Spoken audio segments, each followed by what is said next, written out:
Welcome back to another mad review. This is William, your host, and this is the Nikon F3, one of the best cameras Nikon ever made. A lot of people, myself included, still shoot them today, and the prices on the second-hand market remain fairly robust, attesting to this fact. In fact, you want a clean one, a good clean one, you're probably looking about $750, $800 for a good one. And if you want a minter, they cost well north of $1,200, $1,500. And this one's maybe a little bit beaten up, but there's a very interesting story behind that, so bear with me. This F3 is the second one that I've ever owned. I had the first one about 2002, 2003. I paid $650 for it, second hand, and that one saw me through college. And I actually shot my first wedding with that one. Not this one, the other one. And I got rid of it later on because I wasn't using it, which was in hindsight, a rather stupid thing to do. A mad thing to do, if you will. I got rid of a lot of gear because I was rationalising my kit, which was one of those fits of rationalisation, which sometimes we go through, and then we get rid of stuff that we really wish we hadn't. But anywho, I managed to get another one, and this one I actually got for free. This one I pulled out of a recycling bin in a recycling plant back when I was working as a meter reader for Endeavour Energy here in Western Sydney a few years ago. This one, see, I went to the, what was I saying? I used to do a lot of industrial routes. When I was doing that job, a lot of other meter readers hated them, but I didn't really care, so I did them. And I was the guy who did the industrial routes. And some of the places I did recycled like computers and electronic gear, and some of them had like huge bins full of cameras. I've seen bins full of old film cameras. A lot of them were either being disassembled for the scrap metal value or being shipped off to China to do the same. And it's really tragic because back when we were all transitioning into digital, a lot of these film cameras suddenly people just threw them away. You don't realise that a lot of them that were made no longer exist.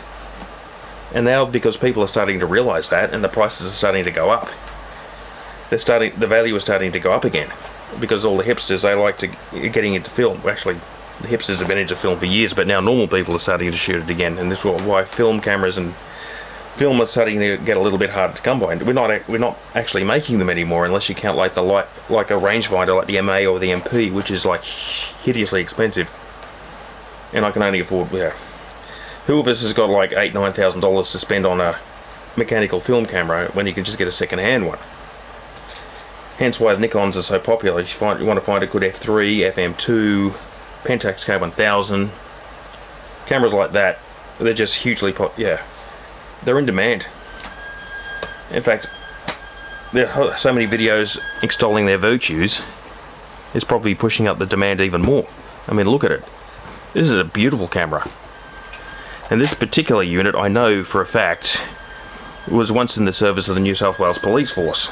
In fact, it was in a bin full of stuff that the police had dropped off for recycling.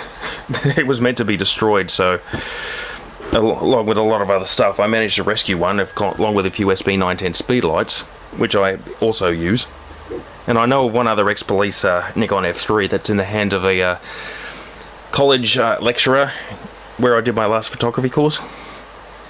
But a lot of them were destroyed, so all I can say is if you want a film camera, now's the time to get one.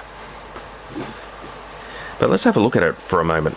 Let's just drink in the look at it. It's a beautiful camera, however you look at it.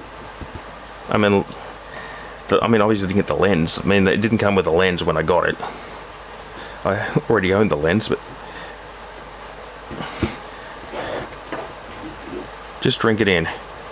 The top bit, I mean, it's just a basic control interface. Back in the day, it was considered to be like one of those wonder technical cameras, and you really went on the marketing, hard on the marketing. All quartz timed electric shutters and thinking computers and all that crap. But it's just a basic camera. It's not really much more advanced than a Pentax Spotmatic or Leica M3. And it operates fully manually. You've got the manual wind on, which is very smooth, the smoothest I've ever seen, even smoother than the Leicas. Manual focus, of course, Manual focus didn't come around until the middle of the 1980s.